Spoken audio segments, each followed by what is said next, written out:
전에 저희 카페로 쓰던 공간이 있어요. 한 공방 카페로. 그곳에 그 꽃집이 들어섰더라고요. 1월 달부터 시작이 됐는데 그래서 찾아갔어요. 그래서 이야기 저에게 나누고 복음을 전했고 영접 기도를 했습니다. 그리고 나서 거기를 보면서 생각했던 게 이분한테 한번 교회를 한번 밝게 하면 좋겠다 라고 해서 그 아침에 제가 거기에 전화를 아침 일찍 나왔어요. 그래서 그 꽃을 만들어서 직접 가져오게 하셨고 배치까지 하게 했었죠. 이 꽃보다 아름다운 여러분들을 사랑하고 또 환영합니다. 수요일 날은 보통 저희가 그 수요 쪽방 블레싱을 하죠. 그래서 원래는 공원에 가서 첫 번째 예배를 드리고 그리고 나서 쪽방 신방을 합니다. 근데 요즘 날씨가 너무 춥잖아요. 그러니까 사람들이 공원에 나와 있지를 않아요. 그래서 전에는 그냥 상관없이 사람이 없어도 예배를 드렸는데 그 하나님 주시는 마음이 있어서 쪽방 신방을 통해서 예배하고 기도하고 축복하는 게 좋겠다 그런 생각을 들어서 이제 거의 이제 쪽방 신방으로 시간을 다 갖고 있습니다. 뭐 양말이나 필요한 물품들을 나누면서 축복 기도를 해주고 또 예수님을 영접하지 않은 사람은 복음을 전하고 영접하는 사람 갖게 하죠. 그래서 그 쪽방에 사는 사람들이 뭐 대략 한 1200명 정도 됩니다.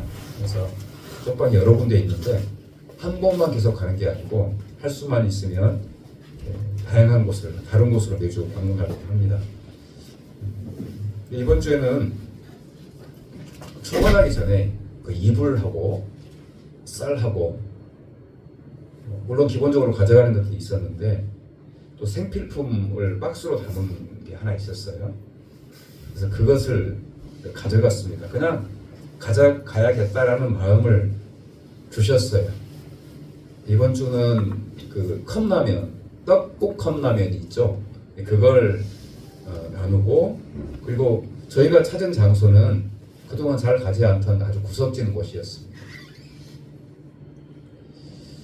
전에는 가끔 가던 곳인데 이번에 가서 다양한 분들을 만났고 그곳에 계시는 분들을 웬만하면 제가 알잖아요. 그런데 너무 오랜만에 만난 분들이 많았습니다. 반갑게 만나서 같이 기도하고 그리고 뭐 감사하게도 그 보통 또 방에 받아들이기가 쉽지는 않잖아요.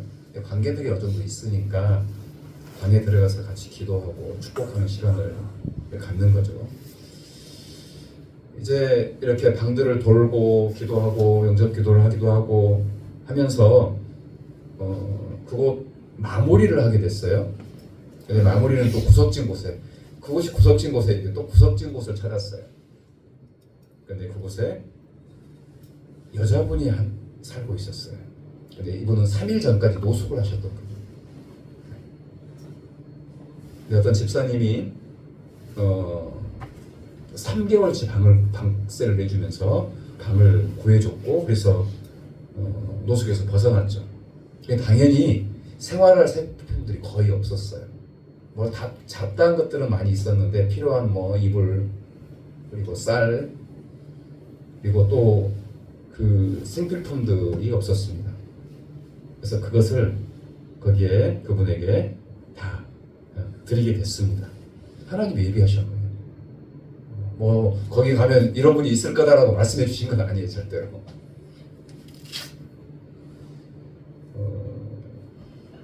근데 이제 그분하고 상담을 하면서 쪽방에 살게 되면 주민등록을 하고 쪽방 상담소에 등록을 하면 보통 이제 그게 주거하는 사람을 대상으로 하는 건데요. 정말 다양한 혜택들이 있어요. 한 달 내내 그 하루에 한 끼씩을 무상으로 먹을 수 있는 그 카드가 나오고요. 그리고 10만 원 상당의 또 여러 가지 물품을 구입할 수 있는 또 쿠폰이 나옵니다. 그것뿐만 아니라 다양한 혜택들이 있죠. 근데 그 대상이 안 되면 그걸 못 받아요. 그런데 이분과 대화를 하면서 그렇게 할 수 있도록 했으면 좋겠다라고 했는데 이분이 사정상 주민등록을 할 수 없는 사정인 거예요. 그래서 그 전날 쪽방 상담소를 찾아갔는데 불가능하다라는 그런 그 이야기를 들었나 봐요.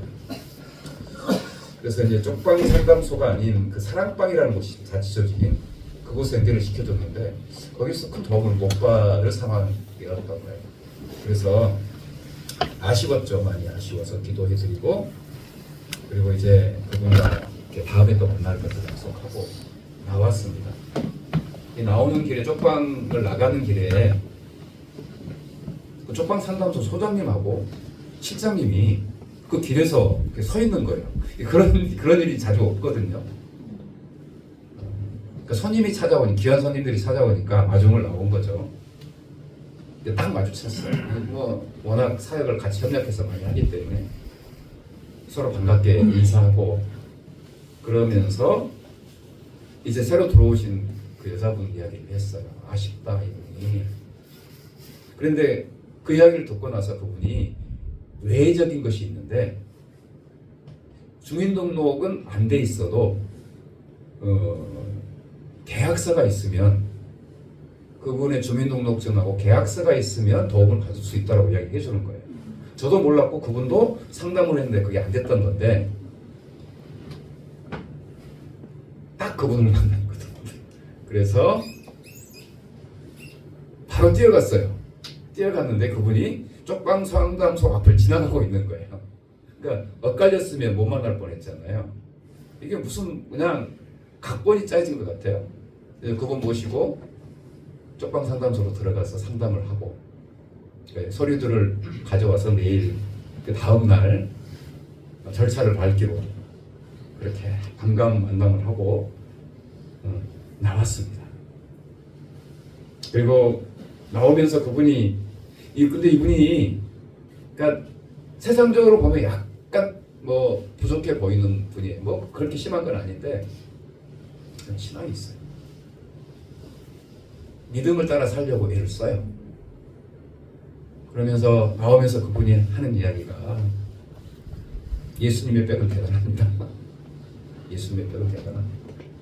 어제까지 안 된다고 했는데. 근데 하나님께서 쪽방이 우리가 방문을 할 수 있는 쪽방이 여러 군데잖아요. 근데 가장 구석진 곳을 그냥 찾게 하셨어요. 그냥 마음 주셨어요. 거기 가라 하신 게 아니고.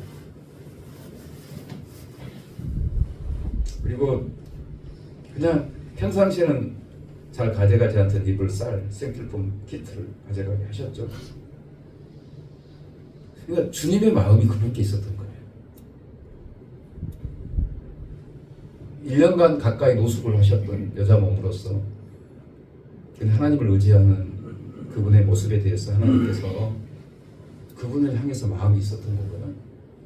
감사하게도 저희가 우리는 뭐 그분이 어떤 분인지 어떻게 만날 것이라고 생각도 못했지만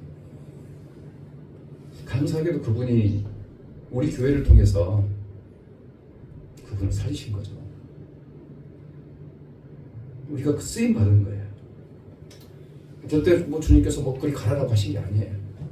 단지 성령께서요, 우리가 하나님의 나라를 향한 그런 어떤 마음, 한 영혼을 향한 그 마음을 사용하신 거죠. 이걸 제가 지난주에도 나눴지만 성령 영으로 살아간다라는 게 이건 부족하고 연약하지만 하나님의 나라를 향한 마음, 지향성이라고 그러죠. 그걸 하나님이 사용하시는 거예요. 그것을 우리는 지난주에 배웠죠. 영의 생각이라고 해요. 육신의 생각은 사망이요, 영의 생각은 생명과 평안이니라. 이런 하나님의 나라를 향한 지향성을 갖고 연약하고 부족해도 살아가는 것이 바로 영의 생각으로 살아가는 삶의 모습인 거예요. 그럴 때 하나님께서 부족하고 연약할지라도 우리들을 통해서 생명의 일을, 평안의 일을 이루시는 거예요. 육신의 생각이 아닌 영의 생각으로 살아간다는 게 바로 그런 거죠. 우리 말씀을 한번 읽어볼까요? 우리 12절, 13절 말씀을 한번 읽겠습니다. 시작. 그러므로 형제들아 우리가 빚진 자들의 육신에게 져서 육신대로 살 것이 아니니라. 너희가 육신대로 살면 반드시 죽을 것이로되 영으로서 몸의 행실을 하리니. 계속해서 지난주에 이어서 계속해서 말씀해 주셔요. 육신으로 살지 말고 영으로 살아가라. 육신으로 살아간다라는 것은 내가 죄로 말미암아 영혼이 죽을 수밖에 없는 존재이고, 그래서 그런 죄로서 영혼이 죽을 수밖에 없는 존재라는 그런 정죄감, 그 정죄감으로 살아가고, 그러다 보니까 그 죄에 계속 이끌려서 죄의 생각과 죄의 행동과 죄의 열매를 맺어가며 살아가는 것, 그것이 육신을 따라 살아가는 삶의 모습이잖아요. 그런데 너희가 예수 그리스도 십자가의 죽으심의 은혜를 통해서 하나님의 자녀가 되었고 생명의 사람이 되었고 영생의 사람이 되었다. 그러므로 이제 그리스도 예수 안에 있는 자에게는 결코 정죄함이 없나니 이는 그리스도 예수 안에 있는 생명의 성령의 법이 죄와 사망의 법에서 너를 해방하였습니다. 해방하였습니다. 정죄함이 없다. 너는 죄인으로서 영원히 죽을 존재가 아니고 하나님의 자녀가 되었고, 그리고 생명의 사람으로 생명을 나누며 살아가는 존귀한 자녀다 라고 말씀해 주신 그 말씀이 오늘 또 계속 이어지는 거예요.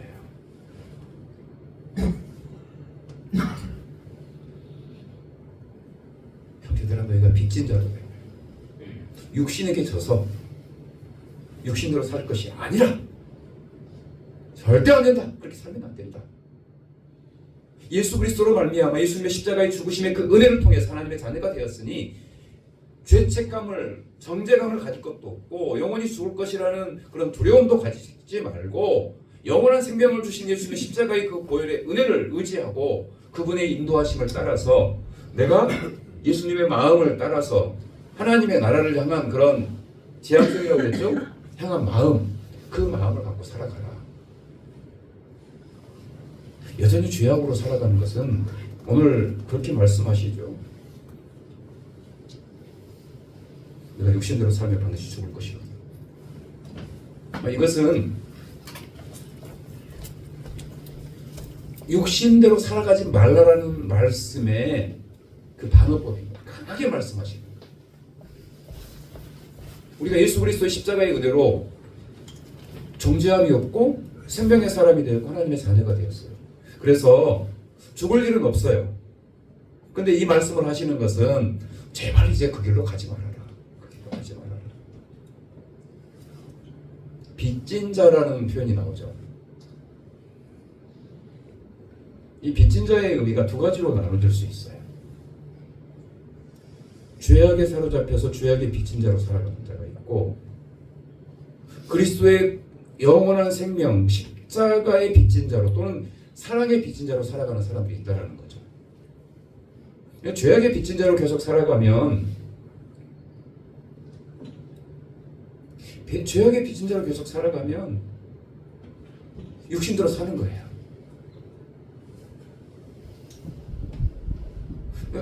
죄의 삭은 사망이잖아요. 육신의 생각으로 살아가는 것이 사망으로 이어지는 거예요. 근데 육신의 생각, 죄악에 사로잡혀서 죄악에 빚진 자로서 살아가면 결과는 사망이잖아요. 그렇게 살지 말고 이제 그리스도의 십자가의 은혜로, 전적인 은혜로 내가 어떻게 할 수 있는 것도 아니고 어떻게 해서도 아니고 예수님의 십자가의 은혜로 믿음으로 영원한 생명을 얻었으니 하나님의 자녀가 되었으니 이제 정죄받지 않으니 하나님의 복음의 빚진 자로, 생명의 빚진 자로 살아가라는 거죠. 복음의 빚진 자, 사랑의 빚진 자는요 자유해요. 그냥 하나님의 사랑이 내 가운데 넘쳐요. 그 사랑에 감격해서 살아가는 거예요. 그게 빚진 자의 모습이에요. 복음의 빚진 자로 살아갔던 바울의 모습 가운데서 너무 그 은혜가 크니까, 그 은혜가 너무 크고 너무나 사랑스럽고 기쁘니까 복음을 전하지 않을 수가 없어요. 그게 복음의 빚진 자의 모습입니다.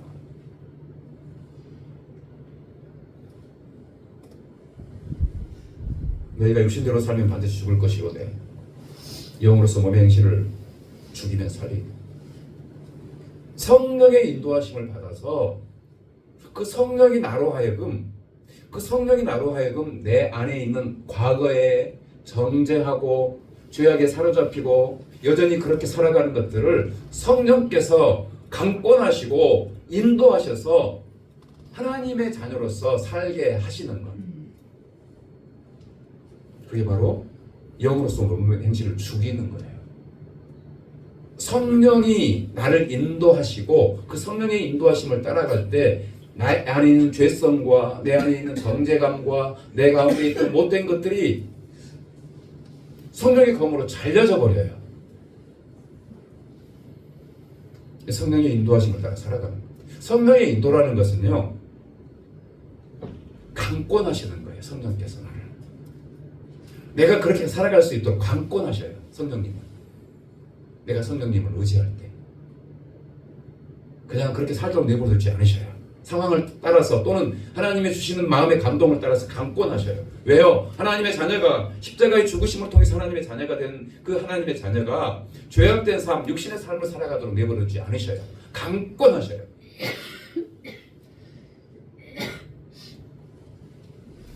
그래서 우리는 계속해서 내가 하나님의 자녀라는 기쁨, 자존감, 감사함을 갖고 여전히 과거의 그 죄성이나 육신의 인도를 따라 살아가는 것이 아니라 성령의 인도함을 따라 살아가야 돼요.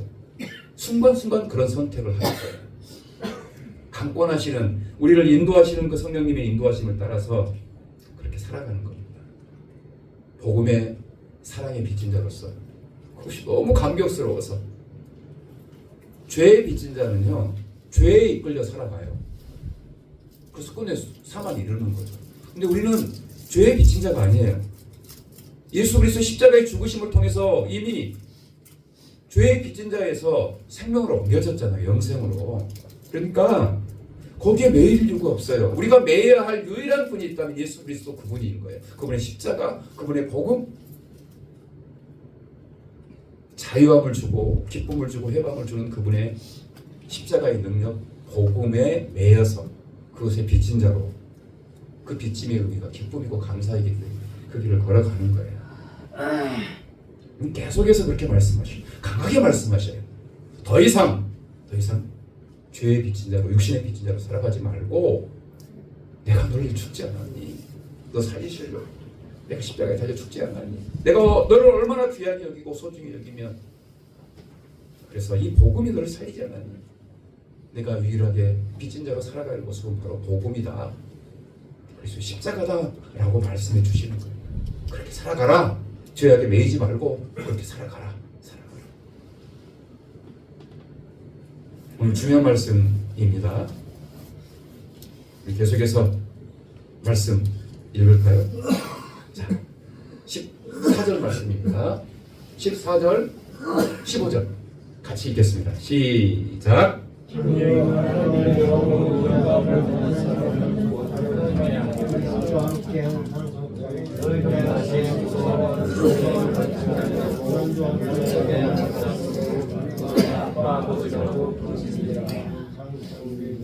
하나님의 영으로 인도를 받는 사람은 하나님의 아들이라. 아들이 됐대요. 여기 아들이라는 것은 아들, 딸 다 의미하는 겁니다. 왜 딸은 없지? 포괄하는 거. 그리스도를 믿음으로 그리스도의 성령님이 인도한다는 의미가 강권하시는 거예요. 그냥 생명의 길로 끌어버리셔요. 그 인도함을 받는 사람은 어떤 사람이라고요? 하나님의 아들이다. 하나님의 아들이라. 아들일 것이다. 아들일 수도 있다. 그거 아니에요. 아들이라. 하나님의 딸이라. 아들이라. 그리스도의 십자가의 죽으심의 은혜를 따라서 성령이 그 가운데 임한 사람은 하나님의 아들이라. 하나님의 아들이라. 너는 내 아들이고 내 딸이다. 딸일 것이다. 그게 아니에요. 그냥 천지 만물을 지으시고 우리를 죽기까지 사랑하신 그 하나님께서, 그리스도께서 너는 내 아들이라 라고 말씀해 주세요. 너는 내 딸이라 라고 말씀해 주셔요. 그래서 죄악에 매이지 마십시오. 절대로. 그리고 너무나 중요한 말씀입니다. 너희는 다시 무서워하는 종의 영을 받지 아니하고 양자의 영을 받았으므로 우리가 아빠 아버지라 부르짖느니라. 아빠 아버지라 부르짖느니라. 너희는 다시 그거 죄에 의해서 무서움과 절망으로 이끌리는 종의 영으로 다시 돌아갈 수 없고 양자의 영을 받았으므로 아빠 아버지라 부르짖느니라. 너희가 삶 가운데 성령님의 인도하심을 따라 하나님을 나의 아빠 나의 아버지라고 부르짖고 살아간다는 거예요. 근데 양자됨이라는 의미가 이 로마 시대에는 굉장한 힘이 있었습니다. 양자, 그 로마 시대의 아버지가 한 사람을 양자로 법적으로 양자를 삼아요. 그러면 친아들 이상으로 모든 권세와 모든 위치와 모든 힘을 다 누리는 거예요. 시저라는 사람 여러분 기억할 거예요. 시저가 가장 권세가 있던, 그래서 황제가 되려고 했던 사람입니다. 원래 집정관 세 사람이 삼두정치를 하잖아요. 원로원이 힘이 있었고, 근데 이 시저가 워낙, 케사르 또는 시저라고 하죠. 가이사라도 하는, 워낙 힘이 있다 보니까 이제 삼두정치를 패하고 자신이 황제가 되는 모든 상황들을 그렇게 이끌어갔어요. 워낙 힘이 세니까 그 당시에 최고의 권력을 갖고 있었고. 근데 원로원이 당연히 반대하죠. 그래서 원로원이 계획을 세웁니다. 누구를 세우죠? 시저가 마지막 죽어가면서 했던 이야기, 누구 이름 불렀죠? 누구죠? 브루투스는 맞아. 그렇죠? 브루투스라는 사람을 통해서 시저를 암살해 버립니다.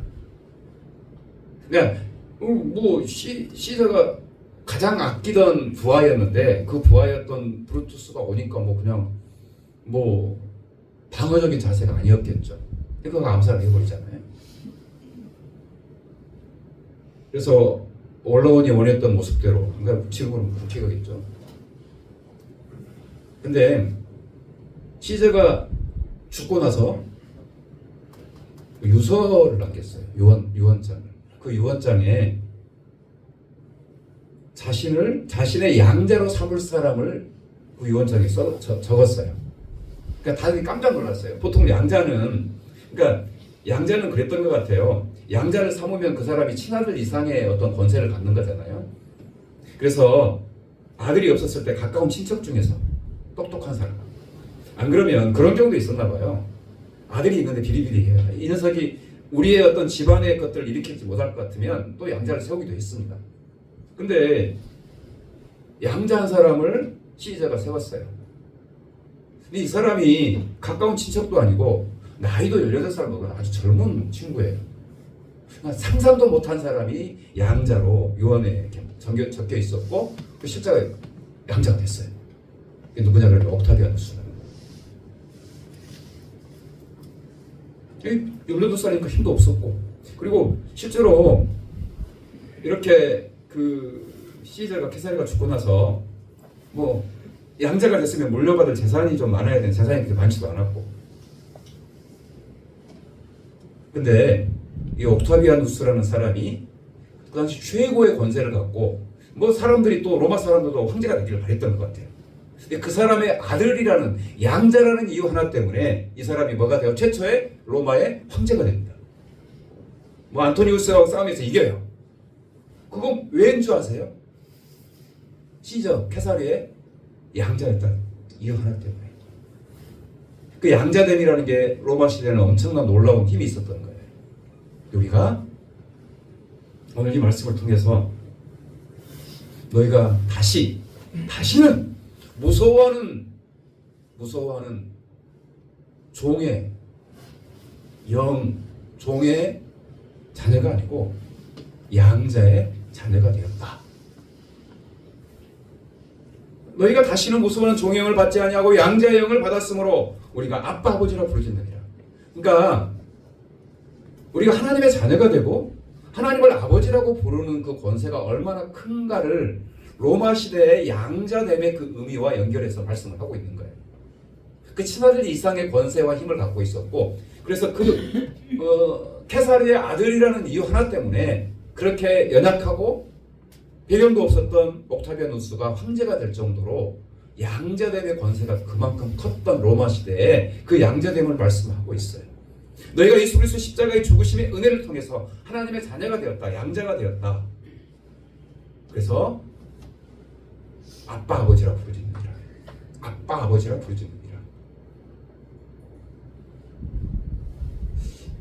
이 아빠 아버지라 부르짖는다라는 이 의미가, 하나님을 아버지라고 부르는 것은 이스라엘 백성이 불가능했어요. 어떻게 그 거룩하시고 존엄하신 하나님을 아버지라 부를 수 있겠어요? 그 누구도 아버지라 부를 수 없었어요. 근데 성부 하나님을 성자 예수 그리스도는 아버지라고 불러요. 아버지. 그냥 아버지인가요? 성부 하나님과 성자 하나님이 얼마나 친밀한 관계인지를 알 수 있는 부분이, 그 누구도 부르지 못하는 하나님을 아버지라고 부르는 거예요. 아버지. 그러니까 그것 때문에 이스라엘 유대 지도자들이 하나님을 아버지라 감히 부르는, 누구도 부를 수 없는데, 그래서 그 예수님을 신성 모독으로 그 책 잡는 십자가에 못 박게 하는 중요한 원인이 되기도 했었던 것이에요. 근데 예수님은 하나님을 아버지라고 불러요. 주기도문 해도 하늘에 계신 우리 아버지라는. 근데 원래 이게 아버지라는 말이 먼저 나오는데 하늘에 계시니까 뒤로 나오고, 원문에는. 그러니까 예수 그리스도와 하나님 아버지의 관계가 얼마나 친밀한 관계인지를 알 수 있다는 거죠. 그런데 예수 그리스도 그분을 믿는 우리에게도 동일하게 하나님을 아버지라 부를 수 있는 권세를 주신 거예요. 하나님을 아버지라, 천지 만물을 지으시고 우리를 죽기까지 사랑하시는 그 하나님을 아버지라 부를 수 있는 권세를 우리 모두에게 주신 거예요. 오늘 그것을 말씀하고 있어요. 성령께서, 그리스도인 성령께서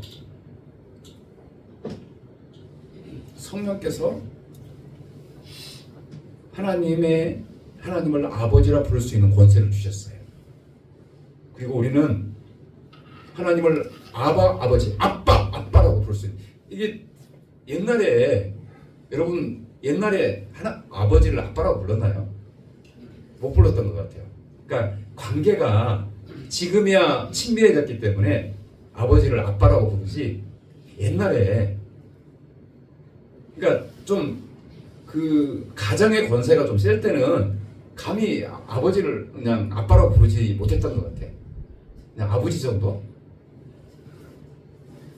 근데 예수 그리스도께서 하나님을 아버지라 부르시고, 그분이 십자가에 달려 죽으셔서 우리를 하나님의 자녀 삼으시고, 그래서 예수 그리스도가 하나님을 아버지라 부르는 그 권세를 우리에게 동일하게 주신 거예요.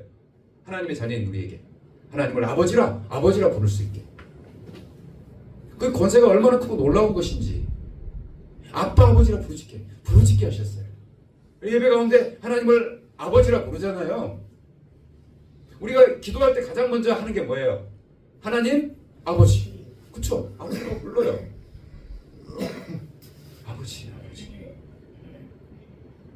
이게 그리스도를 믿음으로 성령께서 우리 가운데 임하셨을 때 우리가 갖게 되는 권세예요.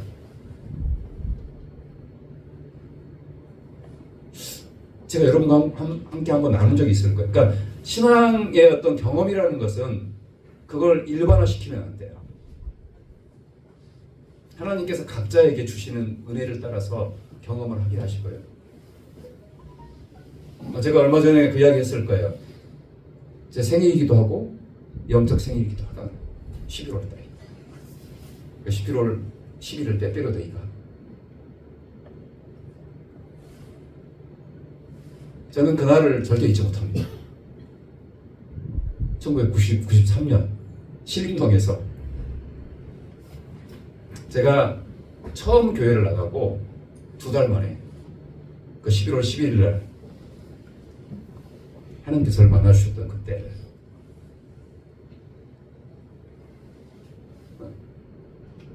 그때 신앙생활을 처음 시작하면서 그 신앙생활을 하는 청년들의 게임을 받아서 새벽 말씀 묵상 큐티 모임에 제가 다음 날부터 그러니까 교회 나간 그 다음 날부터 나가기 시작해서 하루도 빠지지 않고 새벽 기도회를 나갔고 말씀 묵상을 했고 기도하는 시간을 가졌어요.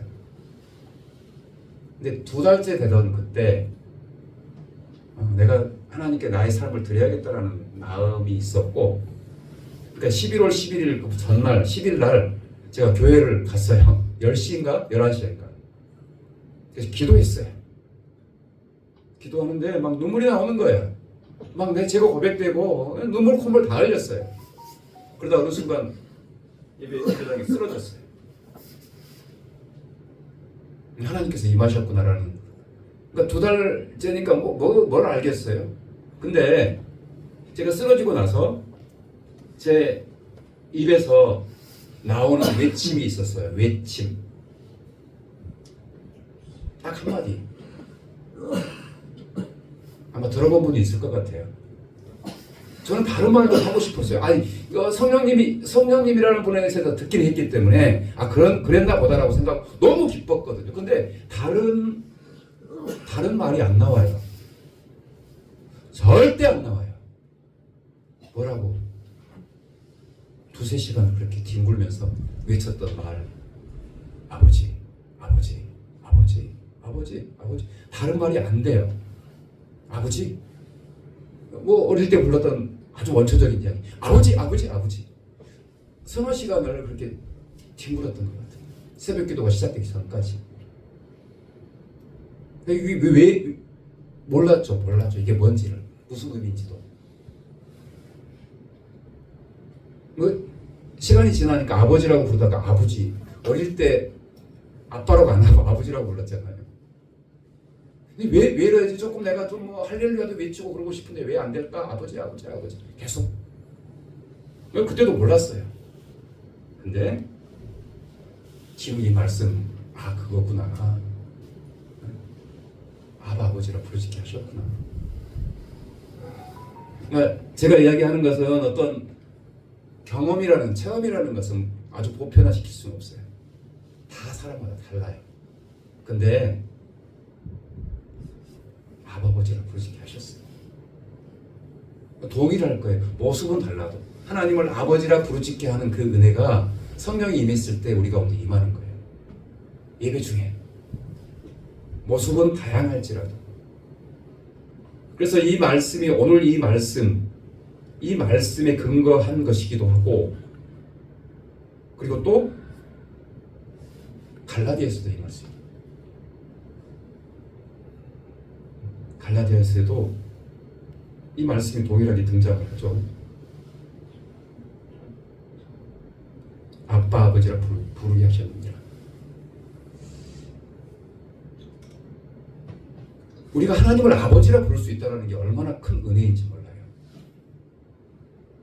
하나님을 아버지라 부를 수 있는 것, 아빠, 아버지라 아주 친밀함을 갖고 우리가 부를 수 있는 것.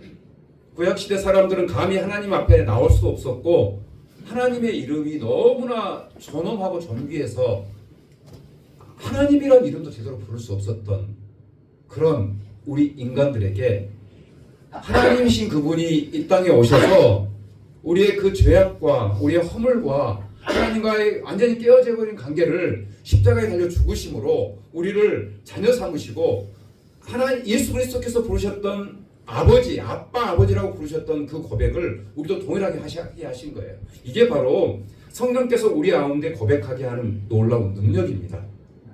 아빠, 아버지.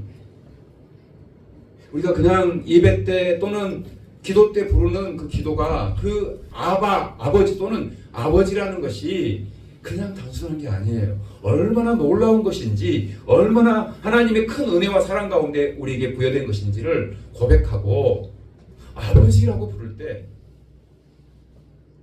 하나님께서 우리 가운데 크고 놀라운 일을 이루셔요. 왜요? 종의 영이 아닌, 종은요 어때요? 잘하면 칭찬받지만 못하면 징벌을 받아요. 옛날 종들은요 죽기도 했어요.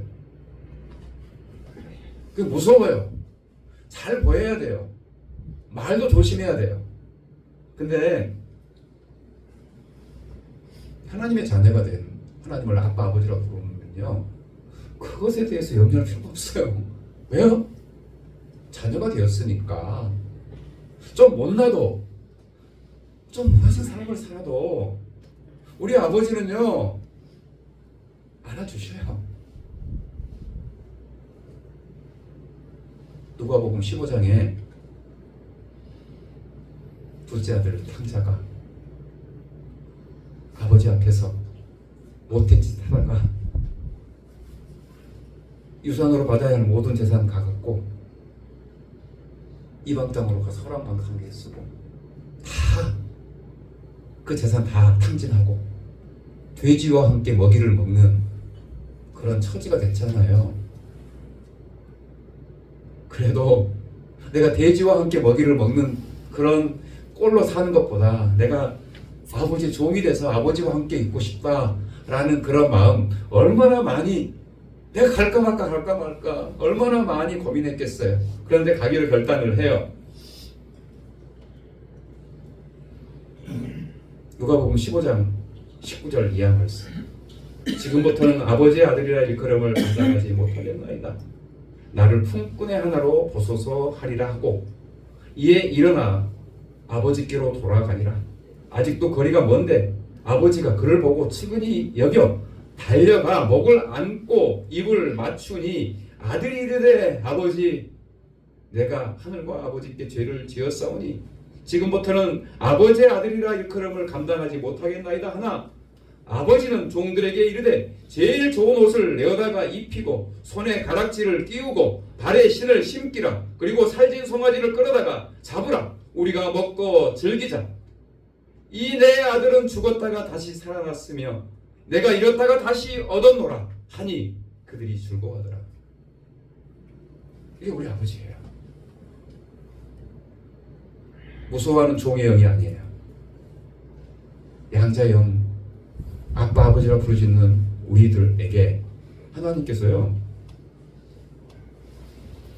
잘못해도 잠깐 길을 삐끗한 길을 가도 찾아오셔요. 아버지가 얼마나 오랫동안 계속해서 그 허랑방탕한 세월이 얼마나 길었겠어요. 근데 멀리서 오고 있는 정말 비참한 꼴로 오고 있는 모양도 달라졌을 거고 뭐 수염이 막 이렇게 길어졌을지도 모르겠어요. 그 멀리서 오고 있는 아들이 그럼에도 불구하고 보이는 거예요. 그 아들이 아무리 불순종하고 죄악 가운데 살았다고 할지라도 내 자식이니까, 내 사랑하는 아들이니까 멀리서도 보는 거예요. 뛰어가요. 뛰어가서 버선발 벗고 뛰어갔다는 표현이 있었잖아요. 알아주시네요. 혼낼 줄 알았을 거예요.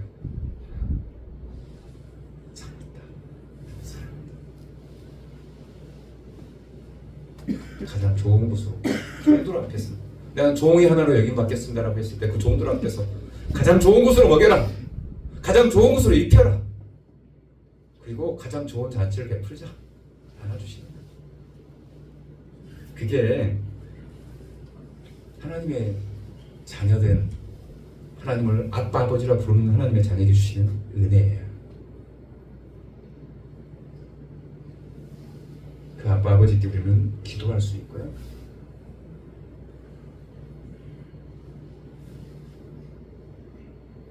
우리가 하나님을 아버지라고 부르는 권세 중에서 정말 중요한 권세가 있다면 기도하는 권세잖아요. 근데 일반적으로 이방인들이 기도하는 방법은 그들의 신에게요 온갖 모든 미사력을 다 동원해요.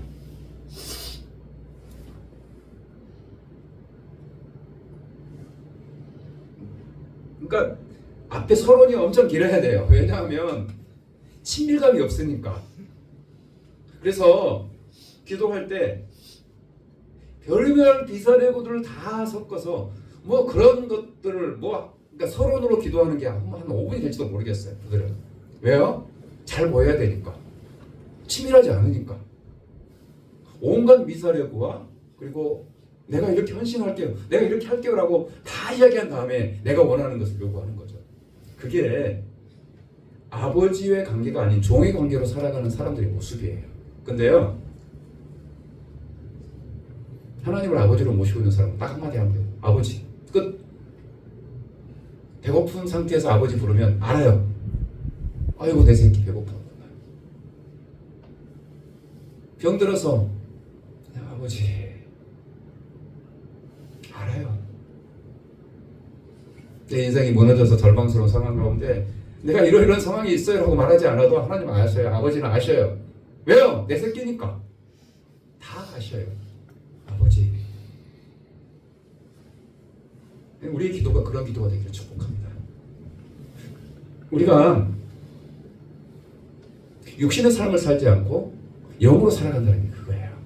성령께서 내가 그 성령님이 내 안에 계시고 그 성령님이 우리로 하여금 하나님의 아들이라고 증언해 주셔요. 입증해 주셔요. 우리 영과 더불어. 뭐가 걱정이에요? 그냥 아버지하고 나오면 돼요. 기도 드리셔요. 기도할 때 막 미사력을 연력하지 마십시오. 아버지 한마디 하십시오.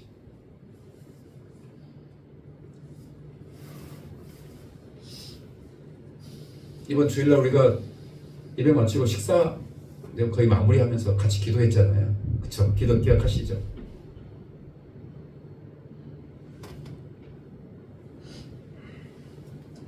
몸이 아픈 사람을 위해서, 신앙을 떠나 있는 사람을 위해서, 그리고 오늘은 또 어떻게 일이 있는지 안 오셨는데 처음 나오신 분들의 아들, 그분의 아들을 위해서 기도했잖아요. LA에서 지금 화재가 나서 화재가 보였나 봐요. 불이 오는 모습이. 그냥 기도 부탁을 했잖아요. 우리가 뭐 길게 기도한 것도 아니고 응답하셨어요. 우리의 기도를 응답하셨어요. 우리가 그 증거예요. 막 길게 기도하지 않았잖아요. 막 미사리고 쓰지 않았잖아요.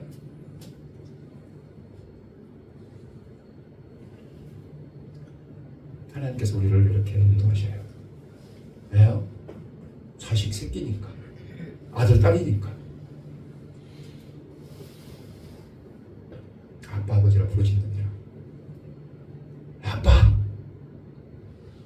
그냥 외치십시오. 아버지께. 나와서.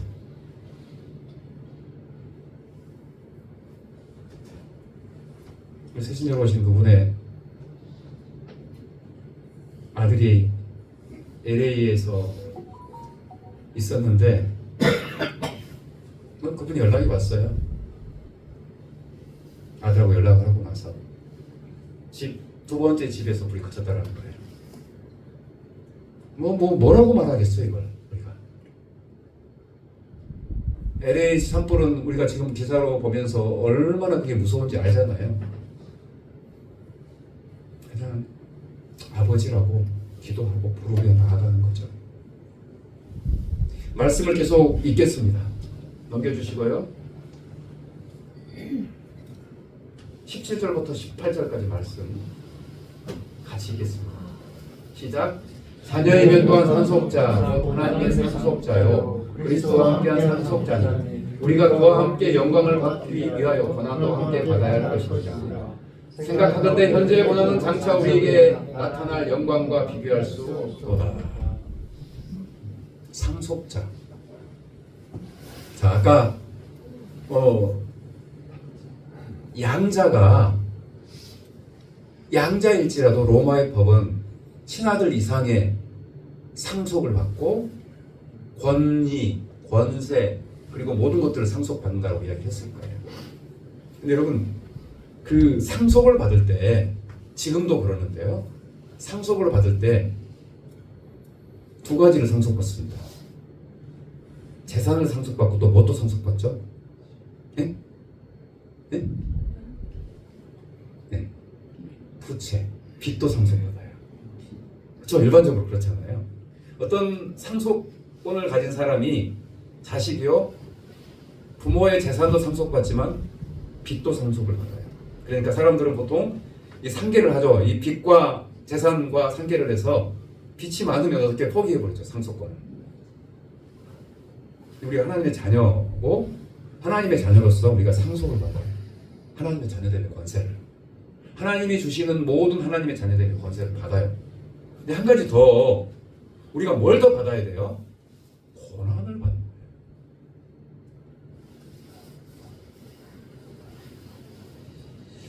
하나님의 자녀로서 영광, 영생, 하나님의 자녀됨, 그리고 하나님의 자녀로서의 누리는 모든 권세를 다 상속받아요. 영원한 하나님의 나라, 천국. 근데 한 가지 더 받는 게 있어요. 고난. 고난도 함께 받아야 할 것이냐. 이거 고난, 이거 빚 개념으로 생각하면 이 고난 너무 힘들 텐데. 이 고난이라는 게, 고난을 다른 말로 표현하면 뭘까요? 네? 고난의 상징이 뭐예요? 네? 우리의 고난의 상징이 뭐예요? 십자가죠, 십자가. 영원한 생명, 하나님의 자녀됨, 천국, 권세 다 상속받는데 한 가지 더 상속받는 것은 고난을 받아요. 고난이 뭐예요? 십자가예요. 내가 십자가를 상속받아요. 십자가가 그런데 어떤 거예요? 예수 그리스도 십자가는 우리를 죄의 사함을 준 능력이에요. 십자가는 생명이에요. 십자가의 삶이라는 것은, 고난의 삶이라는 것은 우리가 생각하는 빛과는 비교할 수 없는 거예요. 영광의 근원이 되는 게 십자가예요. 우리가 십자가를 상속받아요. 나를 내어주는 삶, 나를 내어주고 누군가를 살리는 삶, 예수 그리스도께서 내게 하셨던 그 일처럼 내가 누군가에게 생명을 나누기 위해서 나의 것들을 기꺼이 포기하고 희생하고 섬기는 그 삶, 그게 바로 십자가고 고난인 거예요. 근데 이게 하나님의 나라, 하나님의 자녀의 관점으로 봤을 때 십자가가 세상적인 고난, 빚의 개념일까요? 우리는 영광, 하나님의 자녀됨이라는 것을 상속받을 뿐만 아니라 그것과 비할 수 없는 십자가의 고난을 상속받는 사람들인 거예요. 그 십자가의 고난이 감사가 되고 기쁨이 되고, 내가 그 어떤 것보다 비할 수 없이 내가 받은 모든 권세 중에서 이보다 귀한 것이 어디 있을까? 예수님이 나에게 보이셨던 하나님의 나라, 내가 누군가에게 생명이 되어주고 나의 섬김과 희생을 통해서 그 사람을 살리는 십자가의 이 고난의 상속받음이 얼마나 크고 놀라운 것입니까? 오늘 그렇게 말씀하셔요. 우리가 그와 함께 영광을 받게 하여 고난을 받게 받아야 할 것입니다. 근데 그 영광, 하나님의 자녀됨, 하나님의 자녀됨의 권세, 그것을 가능케 한 게 뭐예요? 십자가예요. 그러니 그것을 함께, 고난도 함께 받아야 한다라고 했을 때 그 고난이 얼마나 하나님의 눈의 관점으로, 하나님의 나라의 관점으로 봤을 때 얼마나 귀하고 얼마나 아름다운 것인지, 그것이 고백되었을 때 우리는 이 고난도 십자가도 기쁨, 감사함으로, 그 영광 그 이상의 감사와 기쁨이 있는 것이구나 라고 생각을 하면서 기쁨으로 기꺼이 받는 것이죠. 18절 말씀 읽겠습니다. 시작. 생각하건대 현재의 고난은 장차 우리에게 나타날 영광과 비교할 수 없도다.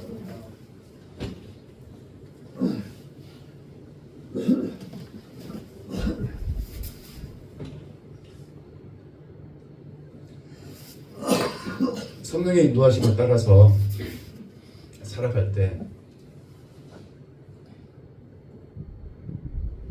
그런 지향성, 그런 곳을 향해서 내 발걸음이 향할 때요, 하나님께서, 성령께서 그걸 쓰셔요. 하나님의 생명의 일에 부족하고 연약해도. 그리고 겸하여 받아야 할 고난이라는 것이 얼마나 큰 하나님의 선물이고 기쁨인지 고백하면서 그 길을 또박 성령의 인도하심을 따라 걸어가는 그 길을, 생명의 길을, 평안의 길을 뚜벅뚜벅 걸어가는 여러분의 삶이 되기를 축복합니다. 기도하겠습니다. 하나님 아버지, 오늘 또 말씀